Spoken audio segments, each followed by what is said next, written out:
got really, really bored. I just want to I need to get out. I need to do something. This is like stifling. Maybe I'll just move to China.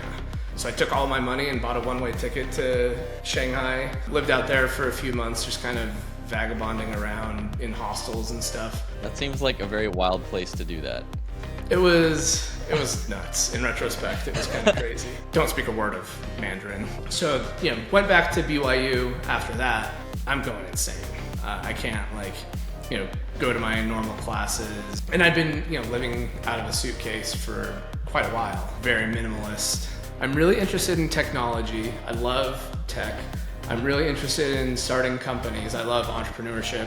And somewhere along the way, you learn about Silicon Valley, and you're like, oh my gosh, that's Mecca, I literally couldn't afford a single month's rent in Palo Alto, which is where I thought, Mecca was.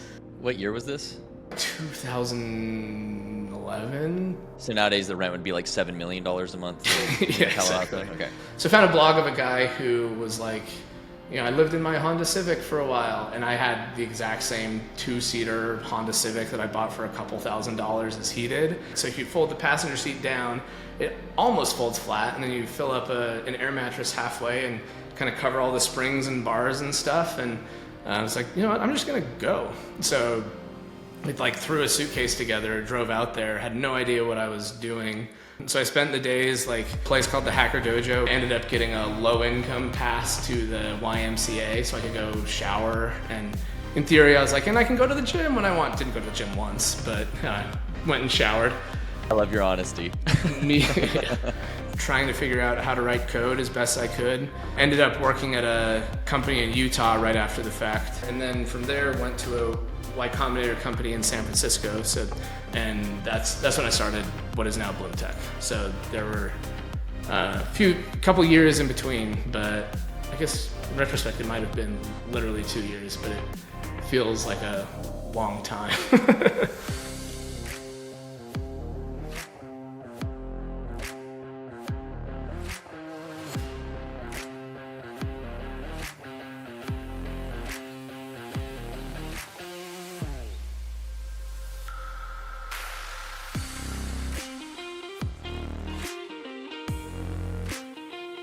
All right, welcome back to the Present Fathers Podcast. Our guest today is Mr. Austen Allred. Austen, welcome to the Present Fathers Podcast. How are you, brother?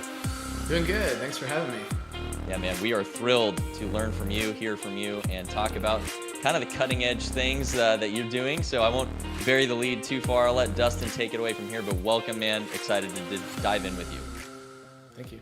Austen, great to meet you, my friend. Ever since I read about income sharing agreements and the idea of paying for college after you've been successful, instead of bearing that huge load up front, I was super interested. So can you give me a quick rundown on what BloomTech is, what your students learn, and why you're a little bit different than a traditional college?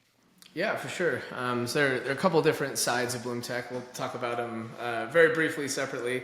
But yeah, at a high level, we're trying to eliminate the risk of education so much as we possibly can. So an income share agreement is an agreement where instead of paying for everything up front when you go to school, you pay a percentage of your income after you're hired. And the way that we do things after you are working in a field that you studied for, and otherwise you don't make a payment, which is not good for the school. So for us, it means incentive alignment across the board, trying to make sure students are as successful as we can possibly make them. And we train people to be software engineers, data scientists, that kind of thing. And then there's another side of BloomTech, which is more B2B, where we train software engineers to be really good at AI. That's obviously newer, but yeah, that's basically what we do. Awesome. Can you tell us a little bit more about that newer side with training? I've seen you reference it quite a bit, but I don't understand very much about that new side of BloomTech. Yeah, it really kind of came out of nowhere. So, on the what I call the 0 to 1 side, so having somebody go from not being a software engineer to becoming a software engineer, we're always talking to hiring managers, CTOs, trying to figure out what is it that you want people to know, and then we'll take that, reverse engineer it and put it into our curriculum. And so our curriculum is kind of changing pretty frequently to keep it in line with the demands of the market. And about 18 months ago, all of a sudden, every conversation we had when we were talking with hiring managers, it was AI, AI, AI. All we care about is AI. We need AI. And then we would say, okay, what does that mean? And rarely did they have an answer. We don't know. It's all so brand new that we don't know what we're supposed to be doing, but we need it. We've seen, this company is doing crazy things with it, and this company is more powerful. So we sent out a research team. They went painstakingly company by company, found the 5% of companies that are actually doing meaningful stuff with AI, figure out what the best practices are, how to dramatically increase the productivity of an engineering team.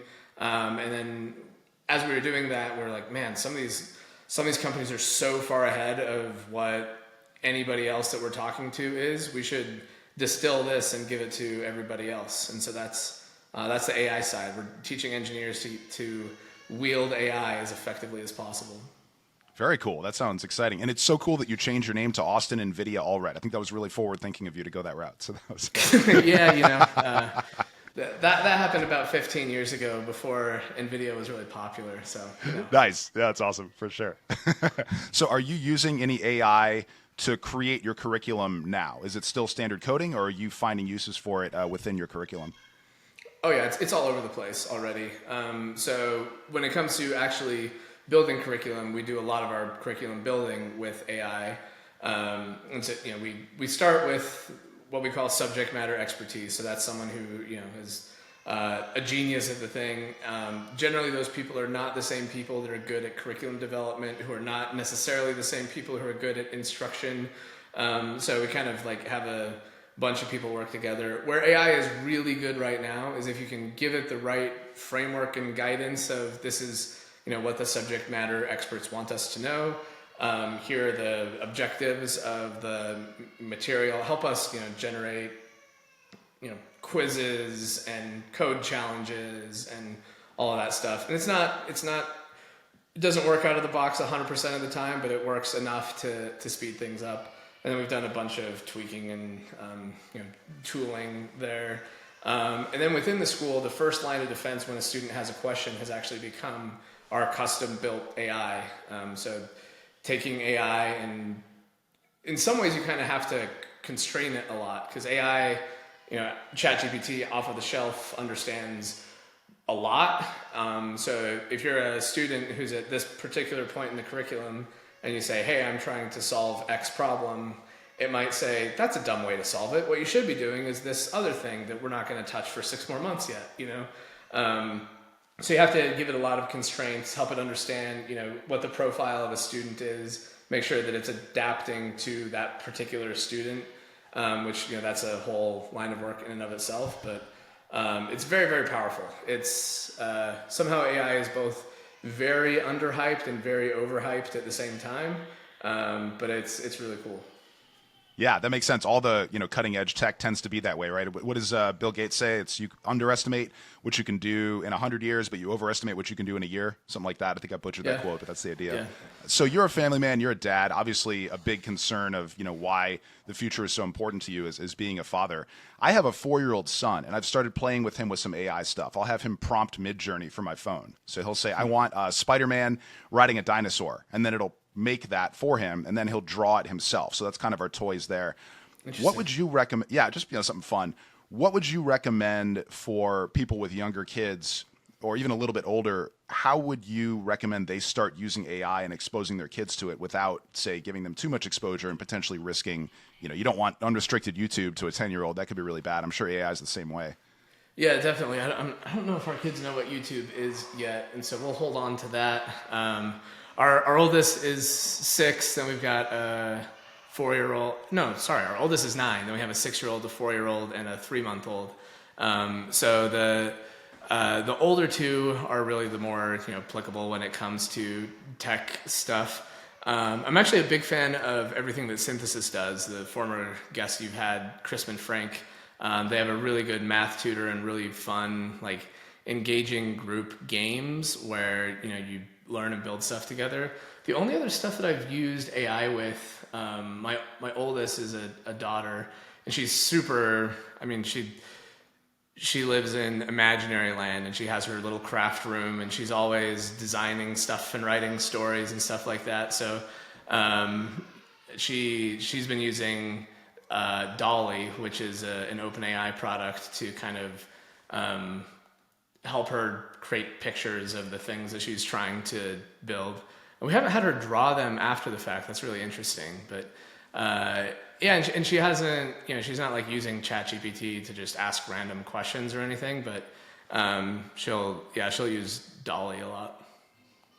Yeah, it's super cool. My daughter is 9 also. My only child, but she's 9, so same thing. She's super creative. After we talked to Chrisman, I got the synthesis tutor that same night, and she used it for like 2.5 hours the first time, just sitting down. That's a pretty awesome tool. But sorry to interrupt this episode, but we have got to talk about synthesis. Parents, this is an incredible tool. Synthesis School is designed to give your kids a rapid and fun way to learn math. Math has always been a struggle with my daughter. It's been something she doesn't enjoy. It's been a lot of tears and frustration at the dinner table trying to work on her math homework, and has just constantly been a problem for us. Recently, we discovered synthesis. We got the synthesis tutor because we don't need the team function for my daughter, and she has really enjoyed it. The first day she got it, she played it for 2.5 hours straight, and then consistently asks me, can I play the synthesis game? This incredible tool was developed initially at DARPA and has been transformed into the tool that it is today. It leverages AI to give your student or your child the best possible experience to learn and have a good time. It learns about your child and their ability as it relates to math, and then scales the experience so that they can actually learn in a fun and productive way, as opposed to feeling frustrated and beat down. It's been about 1 month since my daughter got it, and her scores are doing better at school in math. She's having more fun with it, and I can see her grasping the concepts a lot better, just in day-to-day life and comments she makes, and she's clearly having a better time as it relates to math. So what are you waiting for? Try Synthesis today. You can get 10% off with our affiliate code, and I think there's even a 7-day trial. So go to synthesis.com/PFP. That's synthesis.com/PFP. Get 10% off, try it for yourself, and give your kids a powerful tool to learn math better. Back to the episode. Kind of a thing we've been talking about recently with guests who kind of have some authority to speak on these things is, harnessing AI or understanding how to make it work for you is really going to be one of the most important skills, if not the most important skill, really moving into this new world, right? Like our kids, when they're our age, if they haven't mastered how to make AI work for them, they're going to be left behind. So, what are some of those skill sets that you think are really important for parents to try and cultivate, not necessarily with the tool itself, but kind of like that adaptability or that learning process? What have you seen work really well? Just, you've got a lot of experience with this.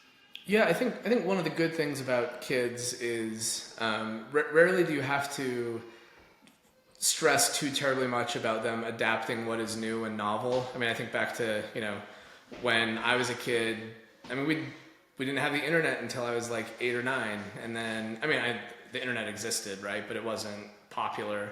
And for my parents, it was a matter AOL. of... Yeah, we had a computer with a modem in the house, and I could, do stuff on it. And that was, so, access for a lot of stuff really matters. And obviously that has to be tempered with, even back then, people were afraid of what was on the internet, let alone now with apps and how addictive they can be. And, you can wander down all sorts of dark roads. So with my kids, like, I fully anticipate that by the time they're in high school, AI will just be a part of daily life. And I'm not good enough at predicting the future to know exactly how that will be. Mark Andreessen, the founder of Netscape, who's somewhat of a friend of mine, always jokes about, like, yeah, I didn't see like the cat playing the piano when we were first building the web browser. Didn't know that was going to happen. And so, I try to leave some open-ended stuff for what AI will look like. But when I was a teenager, having a phone at your side was just a natural extension of who you were. And, no one has a problem with adapting an iPhone anymore. In fact, you may have the opposite more often. So I think just exposing kids to stuff and letting them play is really the best thing that you can do for them. And then, the other side is the tools are so powerful and so addictive now that helping kids have the tools to moderate that, or to take control of that and to use it in the right way and not have it become the thing that dominates their life, is something I think about as much as helping them adopt stuff. And I don't know what the answer is there, to be honest. I've seen so many friends, it's tragic, who are talented, they're my age, they're 40, and they're living in their mom's basement playing World of Warcraft. So it's, these are smart guys who should have been successful, and something got them. It didn't quite work out. So that's a big fear for me, is I don't want to overexpose my son to technology, because as boys especially, I could spend 4 to 6 hours a day easy playing video games instead of doing something productive. So it's definitely like any tool, you have to be really careful with it. When I was a kid, it was like, so we didn't really have video games at home in the early days. My grandma actually worked at Novell, which was one of the early operating systems. So she had she had the Apple II as soon as it came out, one of the ones with all the signatures on the back. So I was exposed to more stuff through my grandma than through anybody else, which is kind of wild. So they had early video games, and my parents noticed that when we would go play video games at grandma's house, I was gone. I could literally play all day, all night, no food, no water, nothing, and be totally fine. And so they saw that and freaked out a little bit. And we're like, okay, we're not going to really do video games at our house, which I'm still I have mixed feelings about that, because that was the way it was.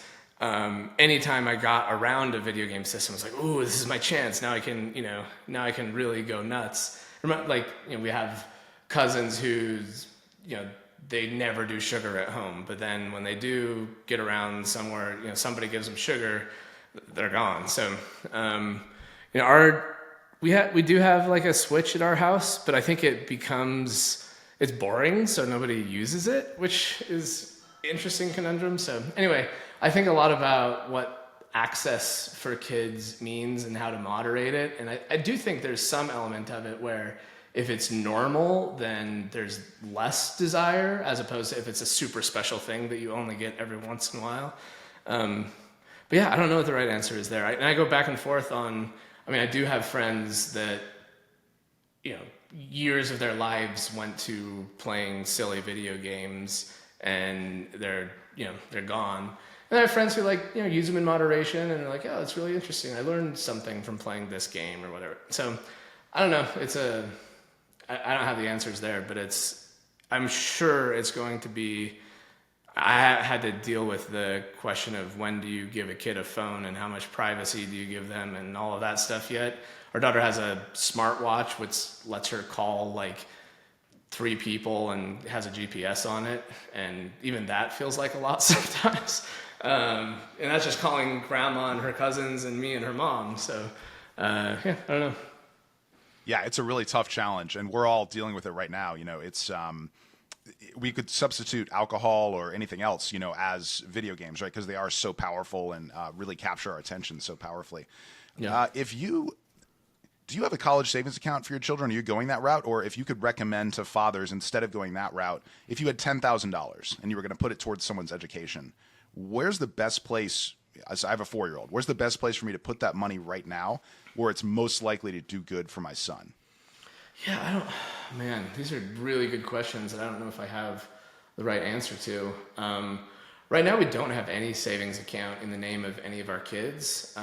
Partially, I'm a little bit biased because both me and my older brother were responsible for paying for college entirely by our, that was the way things worked in my family. It was once you're, before you're 18, parents will provide food and rent and everything else. If you want a car, you've got to earn it. If you want to play soccer this year, $200, you've got to, sometimes there was an amount that you would be paid, you could pay get paid $3 an hour for weeding in the yard. Now go weed for 100 hours and pay for your soccer fees. I will say that's a really good way to turn people to entrepreneurship, because a couple hours of weeding at minimum wage, you're like, there's got to be a better way. I can go sell something to the neighbors and do better than this. So both me and my older brother dropped out of college, and we've both been relatively successful. And I'm, not to say that I think relatively is a bit of an understatement there. I mean, You're being humble. We've done okay. But then my little sister, like, she absolutely should have gone to college. Like, she even came to me and was like, hey, I'm thinking about, enrolling in BloomTech instead of going to college, basically taking a similar path to what you did, but it was, the school that I was running at the time. And spent a bunch of time talking with her and realized that, like, she didn't want to mess with computers. She just kind of wasn't sure what she wanted to do. And now she's a speech therapist and she loves it. And that was the right path for her. So the tricky thing to me about 509 plans and saving plans is they are, like, restricted to specific types of spending. And I'm not sure of how that will change or what that looks like in the future. So my mental model has been, and because my brother and I had that experience, well, I guess all of our family had the combined experience of, my parents didn't pay for our college tuition, but we also went to BYU, which was like, at least I went to BYU, which was like $2,000 a year in tuition. It's, very subsidized by the church. So not apples to apples with someone who's, going to a school that costs $50,000 a year. And it was extremely stressful. But both my older brother and I, who, he's also a founder, he sold the company and, done very well. We talk about, like, the trade-offs of that. Because I remember, going to a math class and they have study hour, and I would run into the basement of the math building and be like, hey, I've got like 3 hours to study for this test. And my brother tells a story about when he was sitting next to a kid that was like, I've only done like 40 or 50 hours of studying for this. Usually I try to do like 70 or 80. I'm really behind. And he was like, this is the first time cracking a book. Like, I've been working full time and, trying to run a company on the side, and, like, academic performance definitely suffered. And there are times that I'm like, oh, wouldn't it have been awesome to, like, just have a normal 4-year college experience? So I only attended a couple of semesters. I came into school with like almost 40 credits from AP classes, and I spoke Russian, so I tested out of a bunch of Russian classes. So I was kind of like enrolling as a sophomore/junior, and it was just like very, very abnormal across the board. And I was working the full time and trying to figure out what I wanted to do. So I didn't really go to college, and sometimes I regret that. Like, when you have people who don't have normal childhoods and they look at kids running around, they're like, wouldn't that be awesome? But then I'm like, no, I would have killed myself. I couldn't, I chose the path that I did for a reason. I drove out to Silicon Valley and lived in a car and started figuring out how to start companies. And I'm not saying that's for everybody, but that is what was right for me. So it's tough to, and I think one of the interesting things about being a dad is you want the good parts of what you had and you don't want the bad parts. And so you're thinking about that. Both my wife and I grew up not poor, but not rich either. And both of us have siblings who grew up with more. I mean, it's kind of your littlest sibling always grows up with more money than the oldest, So what do you do about that? But then our kids are also so different. Like we talk all the time about how neither of us had been on an airplane until we were like 12, 13, or I guess, outside of maybe like one random plane trip. But like my 9-year-old has probably, I think we're trying to figure out how many flights she's been on, and it's north of 100 now. She's been all over the world and all over the country, and it's just totally normal to her. Yeah. And you're like, that's such a different, we would have never had that opportunity ever. and she's been in 5 different schools by the time she's 9, and she's lived in different places, and so different. And then you compound that with that she's such a different person than I am or my wife is, and what does she want? And it's I don't have a great answer, but those are all the things that we try to factor into decision making.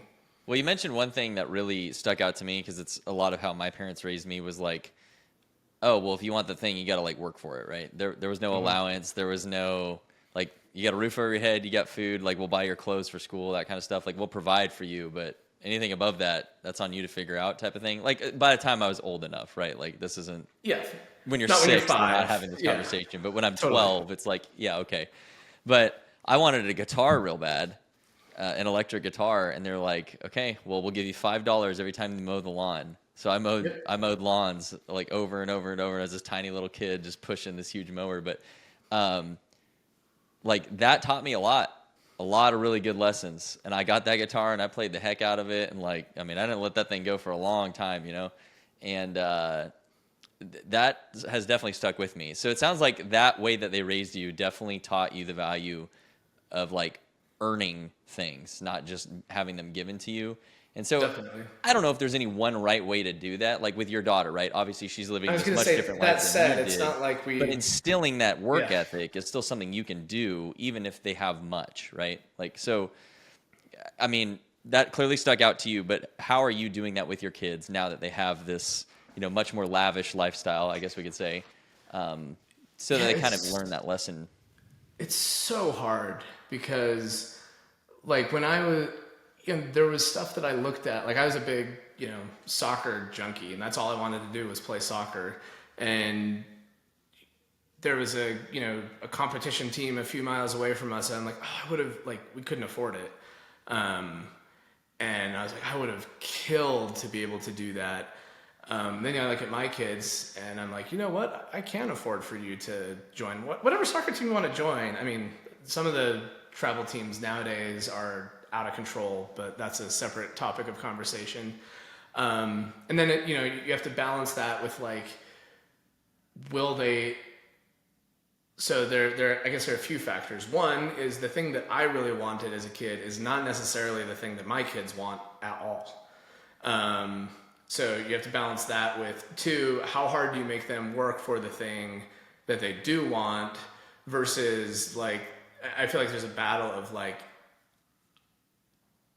I mean, and I think all parents do this. You want to live vicariously through your kids a little bit, right? You want them to have all of the experiences and opportunities that you never had.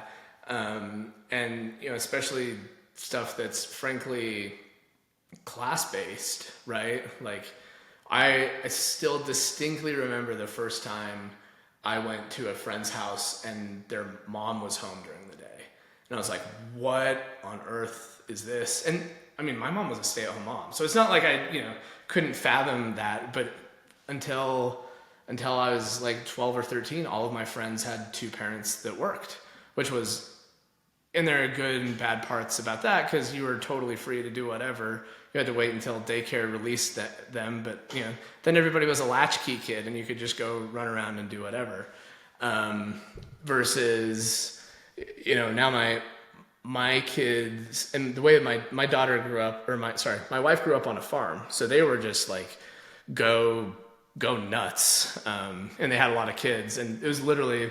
Yeah, by the time I was 12, I was, riding my 4-wheeler up, hours away in the mountains.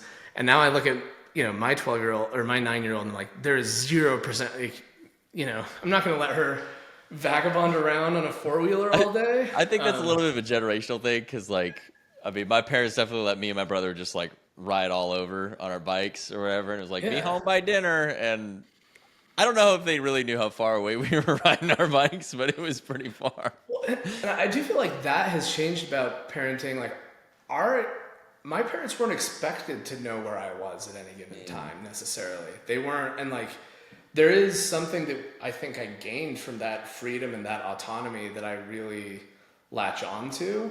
There's a graphic that somebody has shown once. I think it was, in England.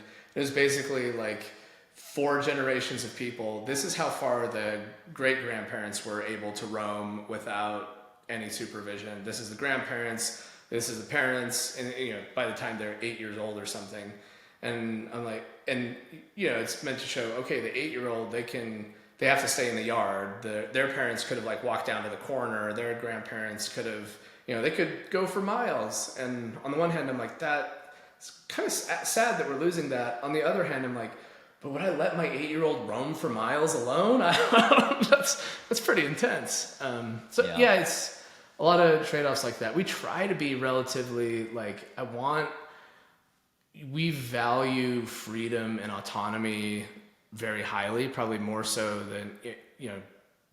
than some would value. You have to balance, where is the safety level, where is the autonomy level, and we try to tend toward the autonomy level. But then, we live in kind of the middle of nowhere right now, and our kids they're lucky they have a lot of cousins around, so we let them go to their cousins' houses, which is awesome. But then sometimes they'll be walking down the street and people will rip down the street driving 50, 60 miles an hour in a residential street. And you're just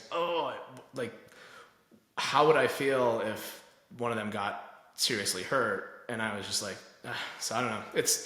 I totally see why when I was a kid, I was like, Mom, you're being so protective, get over it. And now I'm like, oh no, I get it, so. It's like those progressive commercials who become our parents, right? And you're like, oh, I see why they were like that now. Totally. Yeah. For sure. So you mentioned... why was Dad mad when we were on vacation? Oh, yeah. It's because I was back talking and not listening to anything the entire time. And he was taking his 1 week of vacation, spending all of his money, and I was just complaining about everything. Yeah, I get it, I would have been mad too. Yeah, exactly. So Austen, you briefly mentioned living out of your car at one point. Can you take us through the story of what brought you to a position where you're living out of your Honda Civic, then you somehow got connected to Y Combinator, probably the premier incubator in the world. Can you tell us a little bit about that story and how you got there? Yeah, so first there are several years in between those points. Sometimes people are like, oh, you're living in your car and then you started a company? I'm like, well, yes, but there's a lot of stress and learning in between those points. I was, when I was I served a Mormon mission in Eastern Ukraine, which back then nobody knew what Ukraine was. And so I had, really unique experience. I learned to speak Russian fluently. You're living out the first city I lived in was a little coal mining town right after the financial crisis hit. So all the coal mines had closed. It was a very abrupt introduction into the real world from, living in small town Utah. And so I came back and I went to, college that was the same college my parents went to that was 10 miles away from my house. And, I knew the campus before I'd even stepped foot on as a student because that's, we went bowling there, that kind of thing. And a lot of my friends their parents were professors at that college. It was, a second home, honestly. And it just felt really suffocating and really boring. It doesn't help that it was BYU, which is, very strict, non-traditional college environment. And so I got really, really bored, and I was living with one of my mission buddies who I lived with in Ukraine. He went back to the same school. And I was like, I just want to I need to get out. I need to do something. This is stifling. Maybe I'll just move to China. And he was like, yeah, do it. And so I took all my money and bought a one-way ticket to Shanghai. Lived out there for a few months, just kind of vagabonding around in hostels and stuff. That seems like a very wild place to do that. It was nuts. In retrospect, it was kind of crazy. But after Ukraine, it was China's more Western than Eastern Ukraine, and I figured that out. And I learned how to speak Russian. I'll learn how to speak Chinese. Don't speak a word of Mandarin. Too many people spoke English, so I didn't have to. So it was stressful and fun, and there were really lonely points and landlord stole all of my money once, and then there's a lot of stories. But anyway, so went back to BYU after that, and then it was okay, I'm going insane. I can't like, go to my normal classes, go to, do all the normal college stuff. It just felt extremely slow and restrictive to me versus like I was kind of charting my own path and figuring stuff out as I went and doing all of that. So and I'd been living out of a suitcase for quite a while, so it was very comfortable, very minimalist, and I found this, and I knew that.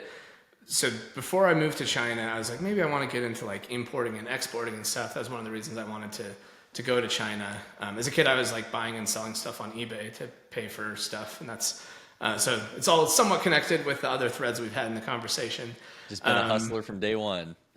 Yeah, kind of. But it was like, okay, I'm really interested in technology. I love tech. I'm really interested in starting companies. I love entrepreneurship. And somewhere along the way, you learn about Silicon Valley, and you're like, oh my gosh, that's Mecca, And so I randomly, I was like, okay, but I literally couldn't afford a single month's rent in Palo Alto, which is where I thought, Mecca was. And it was like $850 a month was the cheapest place I could find. And to me at the time, that was like, having lived in China where you could live for a month on $100, that was just an unfathomably high amount of money, and making not very much money working. What year was this? This would have been like 2011. Okay. So nowadays the rent would be like $7 million a month. Yeah, Palo Alto. exactly. Okay. Yeah, probably literally 1,500 minimum. It might have exaggerated the inflation a little bit. Yeah. But, so very expensive place to live. Yeah, totally. So and I've been reading a lot of Thoreau, so I was like, okay, maybe you can, what are the things that I care about the most? I care about freedom. I care about technology. I don't, really care about having a nice apartment. I want to be doing what I love and spending time, work, in tech. So how can I best do that? And when you're thinking that way and going to college classes several hours a day, it just doesn't, you go crazy really quick. So I found a blog of a guy who was like, I lived in my Honda Civic for a while, and I had the exact same 2-seater Honda Civic that I bought for a couple $1,000s as he did. And I was like, oh, you could, turns out you can just lay a passenger seat or a mattress. So if you fold the passenger seat down, it almost folds flat, and then you fill up an air mattress halfway and kind of cover all the springs and bars and stuff. And I don't need very much. And when I was in China, it didn't make sense to food was so cheap that I didn't have a kitchen. So I didn't, wasn't used to making food. I was like, what, I'm just going to go. So I threw a suitcase together, drove out there, had no idea what I was doing. Had my old white MacBook, which was the most expensive thing I owned at the time, and just kind of figured it out. So I spent the days, there's a little place called the Hacker Dojo, which is, similar-ish to WeWork, but it was just totally open to anybody who wanted to sit there all day and build stuff. It was a nonprofit, and still try to support those guys when I can.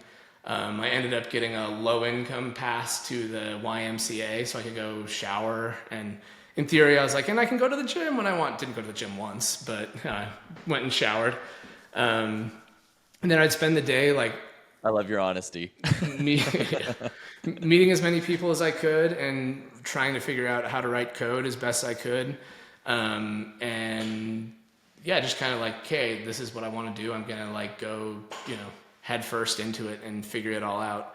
Ended up working at a company in Utah right after the fact, and doing a bunch of growth engineering-y stuff there. And then from there went to a Y Combinator company in San Francisco. So moved back out and was working at a YC company. And that's when I started what is now BloomTech. So there were a couple years in between, but I guess in retrospect it might have been literally 2 years, but it feels like a long time.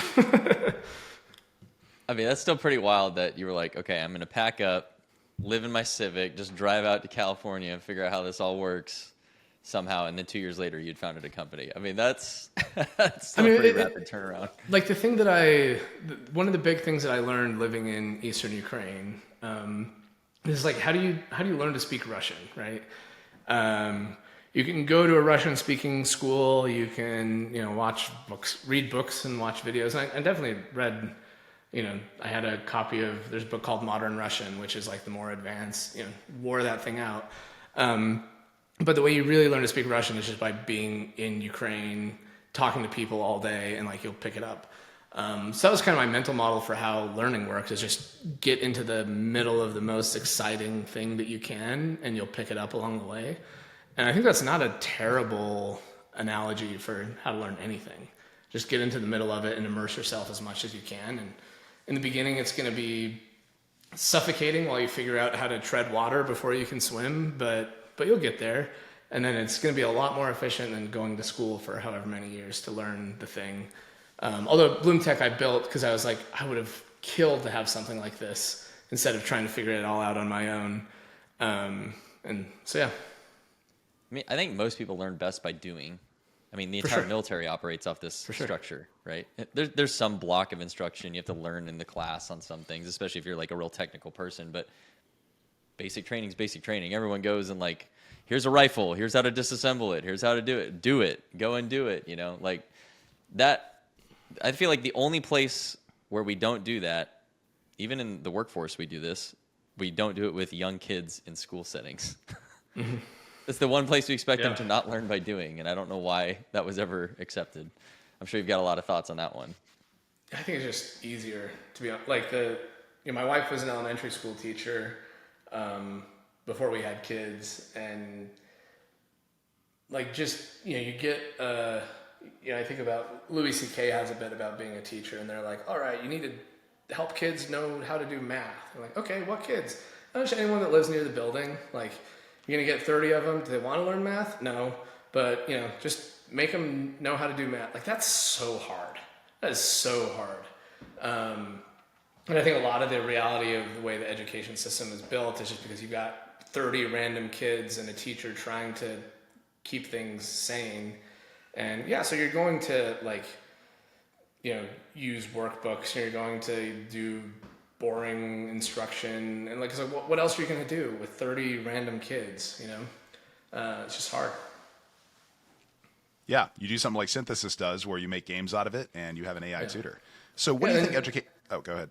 I was going to say, you look at some of there are a handful of schools that are really adapting AI-driven, individualized, smart learning, and I mean there's another school in Austin that I'm sure both Chris and I have been to and modeled stuff after, where they in 2 hours a day do all the academic stuff that's all AI and app driven and adapted to each student, and all of their students are in the 90th plus percentile within like a year of joy. It just is so far superior to even the fanciest private school that it's not fair. And that stuff's not widely distributed at all yet. It's kind of hard to figure out how to make it work. But I think every rational human looks at the current education system, and no one's like, no, this is perfect. This is optimal for everybody.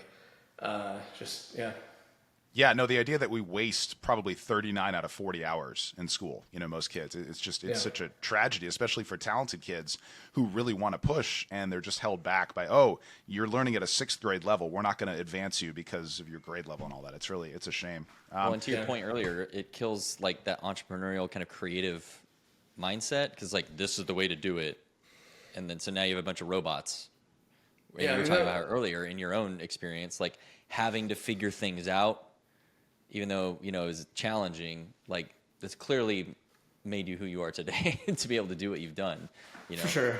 I mean, and it's interesting running a school, and then you because when I first got, I very distinctly remember when I was first learning to speak Russian, my experience in school had been that I show up half of the time and I can breeze my way through it and it's totally fine.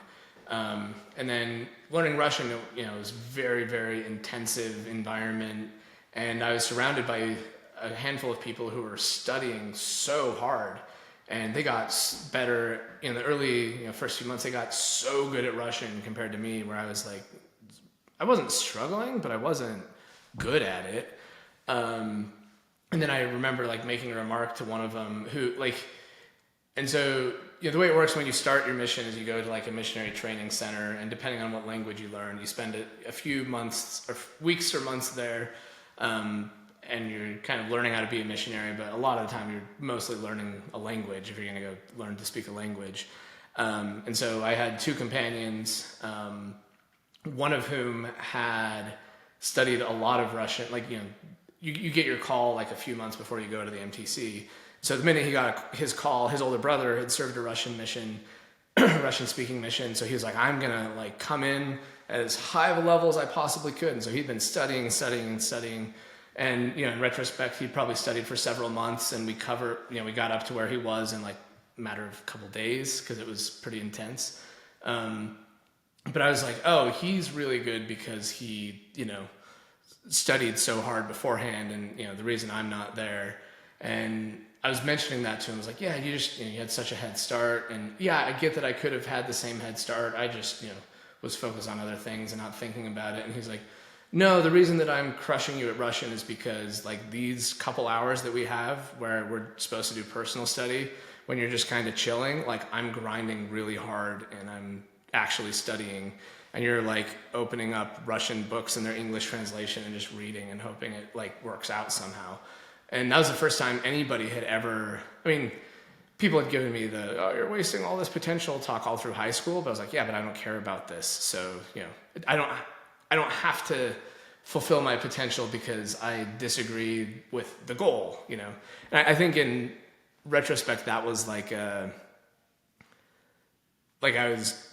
that was an excuse that I gave myself, that because I don't care about this stuff, it doesn't matter if I fail. So that I never had to encounter the possibility of failure because I didn't want to fail. And then, all of a sudden I'm learning Russian and I am failing. And that was when he actually sat me down and he's like, no, here's how you study. You have a plan and you try to figure out what you're going to learn in this hour. And then you focus on that. And as silly as it sounds, that was such a crazy revelation for me. That after, then you start running a school, and sometimes we would have those conversations with people. Sometimes we would have the opposite conversation, especially within software engineering, where someone would run into a problem and they'd be like, I haven't experienced this before. I don't know what to do. You haven't taught us this. And within software engineering, it's such a broad, okay, Google it and see what the error is. And no, you haven't taught me this specific thing. I need to teach me what this error means, and I'll memorize it. And then next time I run into it, I'm like, no, that's not how software is ever going to work for you. You have to problem solve. And so the first thing that you need to do is Google it and see what it might be and see if you can figure it out. And it was interesting to see that be a muscle that a lot of people had never had to flex either, because you can be an absolute 4.0 perfect student without having to do that ever. So that was new for some people too. Yeah, and I've seen the same thing in medicine. So, I'll teach in the classroom. They'll learn a little bit. I've got people's eyes glazing over. I'm a pretty good speaker too, and they're still bored. So I'm like, all right, this is pretty tough. It's tough to teach.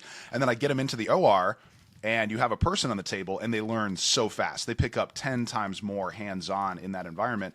And it's the same as coding, right? There's a million different things that can happen to a human body. So you can't just memorize, okay, if a 65-year-old has hypertension, what do I do then? Because everyone is a little bit different. And so you have to be able to think on the fly and kind of make those decisions there. So I wanted to circle back to YC.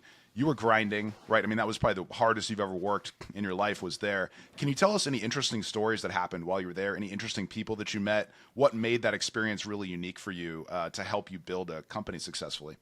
Oh man, Y Combinator was such a fascinating experience. So the way Y Combinator is set up, I think, is very important. It's 3 months, not a very long amount of time. You have demo day at the end. So the YC partners, the people that you're working with, talk to you about, hey, how do you get ready for demo day? Because that's when you pitch to investors. But really, that's a forcing function, because now there's a timeline. Now you have a set amount of time to make as much progress as humanly possible, which is a forcing function that like a lot of people leave Y Combinator, and then it's, you've raised millions of dollars and you've got a lot to work towards, but it's not that same forcing function. There's not that same level of urgency. You're gonna have to find a way to recreate that. But a couple experiences that come to mind. One is, so we had kind of pioneered this idea of teaching people to write software using an income share agreement. And the way that we were doing it in the early days is we would have a couple of people that paid up front, and that would cover all of our costs. And then we would fill up the rest of the class, 20, 25 people, with everybody on an income share agreement. And my mental model was, after those people get hired and start paying back, then, that's how you grow. You're paying the bills with the people who are paying up front, and then over time it will just build up. And working with one of the YC group partners, they were like, "Okay, let's model this out and let's see how long it's going to take for you to grow." And it was really, really slow because the school is 6 months long and you've only got 20 people, and so then they're going to take a few months to find a job. So revenue would start trickling in like 9 months from now, and that is like the reality of doing things. They're like, "Okay, so if you want to build say you want to get a company to do $100 million a year in revenue, it's going to take you 27 years to get there." And I don't remember exactly what the math was, but it was like, oh shoot, and so we figured out ways that we could finance ISAs and kind of fast forward some of that revenue with a pretty steep discount. And that was a big unlock. So I was like, okay, now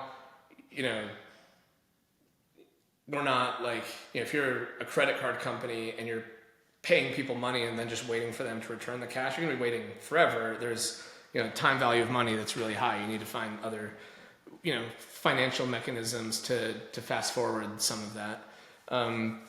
So we did that, and then it was like, awesome. Now we can, do even bigger cohorts every 6 months.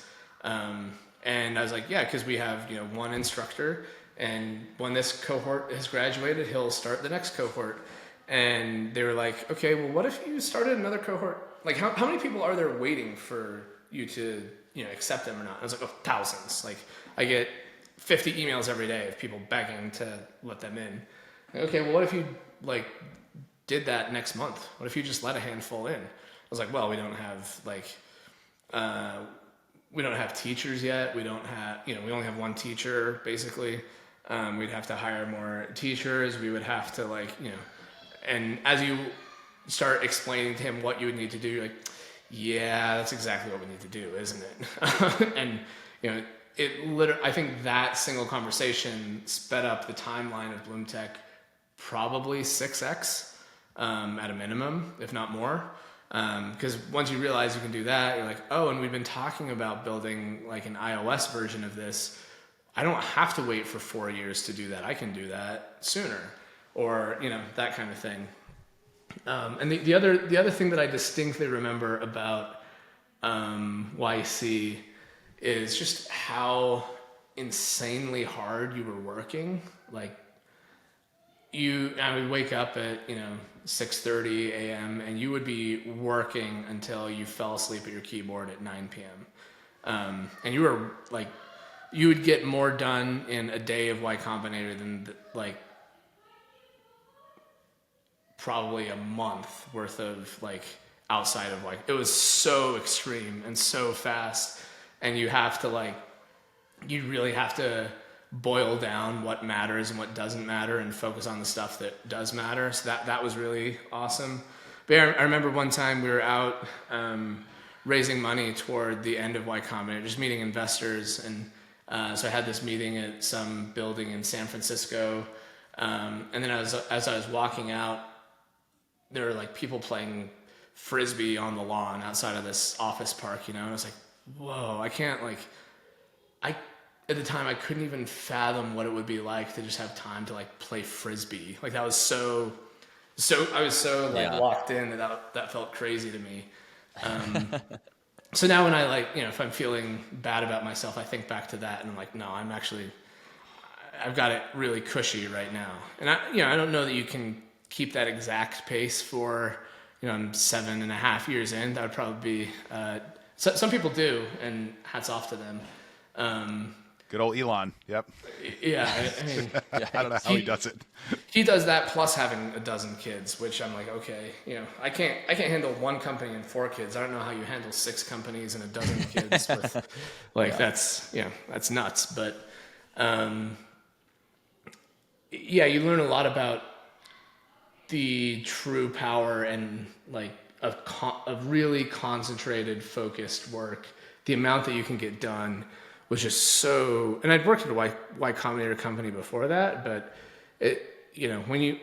when all your employees are very focused and very united and have clear alignment on what the most important things are, and have an attitude of no BS and no excuses, and you just have to get stuff done, it's really, really powerful.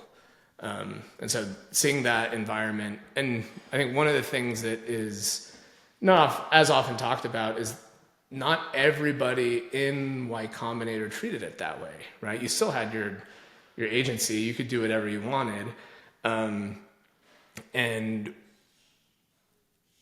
you do office hours once a week where you kind of come, and the format is what's the biggest problem that you need to have, and you talk about it with the group and the group partners and the other founders around the table, like maybe you should try this, maybe you should try that. And sometimes it's like, oh, I have a problem with this, and there's like the world expert on that thing that happens to be in the same circle. But you start to notice really quickly the companies that are coming back week after week with the same easily solvable problem. And then I could have predicted the success of everybody in my group with like 85% accuracy for sure, just based on that. Based off how they reacted to problems, like identifying it and then figuring out how to actually move past it. Yeah, and I think there is something psychologically where people would get caught in one easily solvable problem and then not get past it for a while. But yeah, I mean, if I were, I do invest now, but like, if I were in all of those meetings, I think you can tell pretty easily which companies are like, at the same time, there would be companies like, okay, this is the biggest problem we're working on right now. You talk about it, and then dinner would be 3 or 4 hours later, and by dinner they fixed it and they solved it and they're on to the next thing. So that pace of change and improvement, I think, is a very underrated aspect of what makes companies, and within our own company as well. There are times when we get bogged down by unimportant stuff and don't get through our problems. And there are times when you just knock it out and it's gone and you're on to the next thing. And so I think about that a lot. What's the rate of solving problems? How quickly are you moving past stuff? And not to wax too philosophical, but I think there are times in life where, like, one example is there's a time when I'm still a little bit overweight. There's a time when I was really, really overweight, and I'd be like, man, and I'd think about it all the time, and I would like stew on it constantly, and like, what do I need to do to like, and the solution was obvious, and I just wasn't doing it. So I'd spent all my time thinking about what I needed to do and stressing about it without actually performing the action that moved the needle. And so I think about that a lot. How do you avoid those times when you're kind of stewing in the same rut without just doing the obvious stuff and powering and changing things? I think that's pretty human. It sounds like you answered it earlier, though, is like bouncing it off the other people, right? Yeah. Well, and presenting the problems to others to take that outside perspective.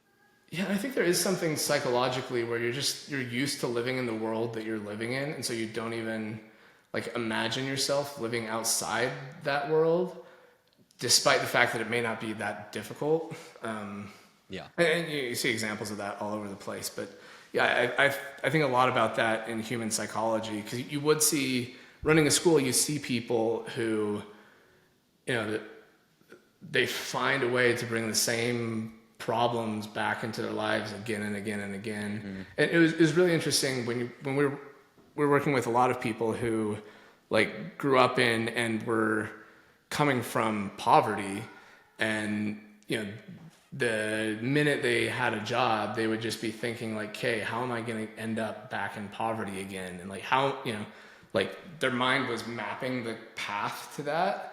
And it's like, you're making 6 figures. Like you're fine. And our own mental programming is extremely powerful. Yeah, I think your expectations matter a lot, and changing those expectations is not always trivial. Yeah, so we talked to Deli, and he's a kind of a hybrid founder and investor. Very good. He knows how to pick companies. Obviously, that's something you're really good at. You have access to these people, or you can probably talk to some of these founders. Can you name a couple of companies that you're really excited about, that you're invested in, that you're like, these are going to be a really big deal in like 10 or 20 years? There's so many. I think Perplexity is really interesting. So they're building, I would describe it as a better AI search engine. They would probably be offended with me calling it that. But that's what it is today. They have a lot of future plans and goals and expectations. I'm also a huge fan of very powerful software in unsexy spaces where, a lot of like, if you're going to be building within consumer apps or video games, there's so much thought and effort and energy and technical prowess that goes into solving problems for Instagram that doesn't exist within other fields. So one of the companies I'm just a huge fan of is Medallion. They do like, and it's one of those, so if you hire medical professionals or there's all sorts of regulatory burden and licensing and stuff like that. They just make stuff like that easy. I'm a huge fan of companies that just take all of the monotonous, terrible aspects of doing X and cut through it. I love that kind of stuff. So, yeah. It's such a good point, right? It's like, it's not sexy, right? It's not like cutting edge necessarily, but there's so much of that exists in day-to-day life where if we just make all that disappear, like look how much things are freed up to spend on other types of problems or back to people. It's just the possibilities start getting pretty exciting when we think about that. So yeah, I am excited and interested to see like what are some of those really mundane things that are like such a paradigm shift because it doesn't exist anymore and we kind of just took it for granted, like, oh, that just has to be, and then it won't anymore. And then like how everything will change. The DMV is always going to take 9 hours, no matter how much technology advances. In 3080, the DMV is still going to take all day. There is, so we're, the AI stuff, we're working with a company called, I think I'm okay to talk about this publicly. Working with a company called Flock Safety that they do, they mount like cameras with a lot of smart machine vision, and so it's for security, right? And they'll do it for HOAs and corporations and governments and whatever else. But they end up putting up huge amounts of these cameras all over the place, and depending on which city and county and state you're in, you have to file a permit for any camera that you put up. And every state has different laws of, how far does it need to be from a traffic light? How close to the road can it be? And so they've had a giant team just submitting permits all day, every day. So we're working with them to build AI that does, it's not going to do 100% of the work for you, but at least automate the boring stuff. I think there's, if you zoom out and look at office work overall, the percentage of people who are just kind of copying and pasting stuff into fields and like really, really smart and are underutilized because somebody has to go, click this button at this place and fill in this information is really, really high. So that's stuff I'm really, it's kind of boring, but I'm really excited to see AI take on that kind of thing.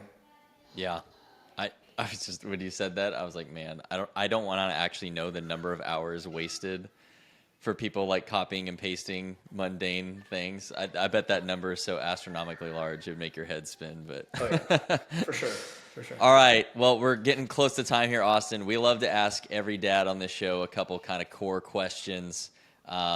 Just because it's one of the, being a dad is a unique experience. Building companies is great stuff, but, building a strong family is probably the most important thing we can all do in our lives. So with that, I'll start with our question about legacy.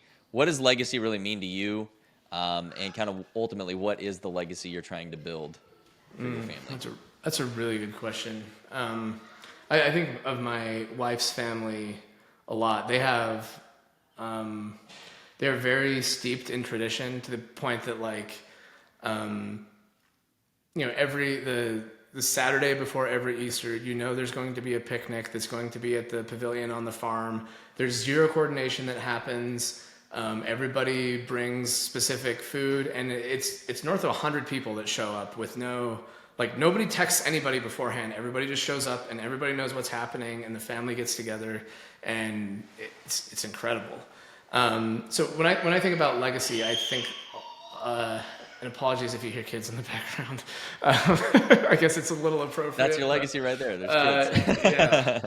It's a dad cast. It's all right. If anybody knows how to stop a 3-year-old from throwing tantrums, please let me know. But no, I think about your kids are going to pass on legacy. When I think about legacy, I think about who are your kids and what is their family going to be like and what are their kids going to experience. My extended family has done a lot of good work of I can look up who my great grandparents were and read their stories and see what they went through. And so I think a lot about, legacy, not in the sense of how much money am I going to leave behind or what buildings are going to be named after me or, are there going to be any statues, but what are my kids' lives like and what are their kids' lives going to be like? And that's a lot harder than building buildings or statues. So much tougher, definitely. I agree. That's a beautiful legacy. I like it. So if you can share with us a core memory, really a great story that you'll always remember about one of your children, can you think of a great core memory that's worth sharing? Oh man, there's so many. I think one that I was thinking about the other day, so it comes to mind probably because it's more recent, if not most important. So our 9-year-old, I guess she would have been turning 8 at the time, but we decided to, after everything went remote, decided to spend a year in Hawaii, talking about the theme of stuff that I would have killed to do as a kid, but it wasn't an option. That you're oh my gosh, we can do this now. I work remotely, and let's go live next to the beach, and we can go surfing every day. I'd never been surfing before, and I'm in my 30s, but my kids are pros. They're not pros, but you get what I mean. So we were, oh, way better than me. Yeah, it's not even close. So we were living in Lahaina at the time that the fires hit, a little over a year ago. And the thing that stood out to me the most, so, we weren't in Lahaina proper. We were in a place called Lanipoka, which is on the, technically in Lahaina, but if you're a Hawaiian, it's a different place.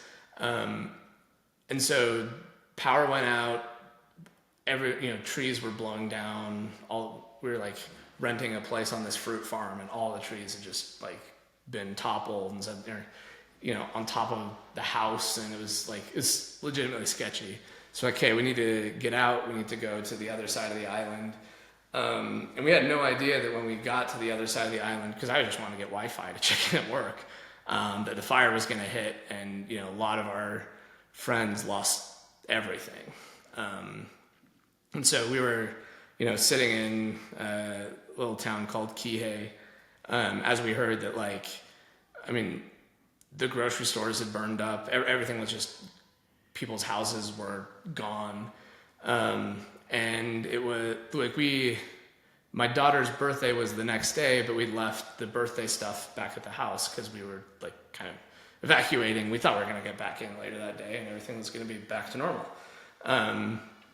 And so, my wife's friends started organizing. They all had, similar aged kids. And one of them knew a pilot, and all the roads were closed, and it was just sheer chaos. And they were getting texts from friends, and the random times when they would get service, they were like, hey, we're figuring out food, but we don't have diapers, and we don't have formula. Like, we don't know how to get it, and the stores are gone. So we're like, okay, we need to like organize supply drops, and we'll fly stuff over to the airport we'll go buy it this side of the island, put it on airplanes, and fly it to the other side of the island. And like in the middle of it, like, it's just sheer insanity as you're trying to catch up with, friends, figure out if everybody's okay. We haven't heard from so-and-so, and it's been 24 hours, isn't, what's going on. And my husband was working down here, and he only got a text through that says he's okay, but he can't get out, and he can't get home, and our house is gone. So it's just like, you're trying to reckon with all of this and figure out what's going on. And in the middle of it, like, me and my wife just kind of looked at each other and realized, like, oh my gosh, it's, then 7-year-old's birthday tomorrow. What are we going to do? Like, and so we're like, oh my, started talking to her, like, what do you want to do? And she's like, guys, don't worry about me. Like, let's help our friends. We'll figure it out later. And I was just like,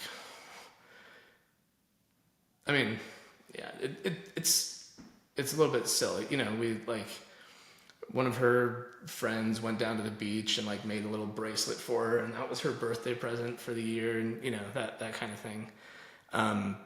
But the level, I think one of the things that really touched me is like just zero concern for herself whatsoever, complete concern about her friends, and like, she, like, for someone who's turning 8 to be like, we'll celebrate my birthday next week, like, let's get our friends help. And we built this birthday up too. It was going to be a really big deal. We had, a bunch of stuff that we'd been planning on a really long time. She's going to have a big party, and it's just all gone. And she's like, you know what? Didn't faze her one bit. So that sticks out to me. It's just, that's one of those times when you look at your kids, you're like, you're so much better than I am. Yeah. Yeah. They are amazing. What a beautiful story, man. Sorry I had to come from such a difficult thing, but yeah. What a, And just so you know, George, I'm not crying, you're crying. That's what's going on. Yeah. Get a little tear. No, it's so wholesome, just the genuine nature of a child, right? It's just so amazing. Yeah. What a special thing that we get to experience that as parents, right? That we get their goodness to pour outward like that. So thanks for sharing that one, man. Austen, where's the best place for people to follow you? X? Is it somewhere else? Yeah, probably X. Yeah, I'm Austen, Austen on X. That's probably a faster way to contact me than emailing or calling a lot of the time. So, yeah. That's awesome. Anything you want to just plug one more time before we close here? Yeah, BloomTech.com, or if you know someone who's an engineer or runs an engineering team, ai.bloomtech.com. That's what we're pretty focused on right now. So, yeah. That's awesome, man. Austen, thank you so much for your time. Thanks for sharing your stories and kind of your experiences. And we'll be watching you closely. Let us know how we can support you moving forward. And thank you very much. So, dads, with that, let's get climbing the mountain of fatherhood. We will see you in the next episode. Thanks for watching this episode of the podcast. If you're on YouTube, drop a subscription to us. And if you are listening on Apple or Spotify, please leave us a review. It helps greatly. If you are also ready to level up as a man, check out Elite Sentinel Coaching, our program designed specifically for men, where we forge men into leaders. We turn cowards into kings, weaklings into warriors. Become the hero in your story. Join us today.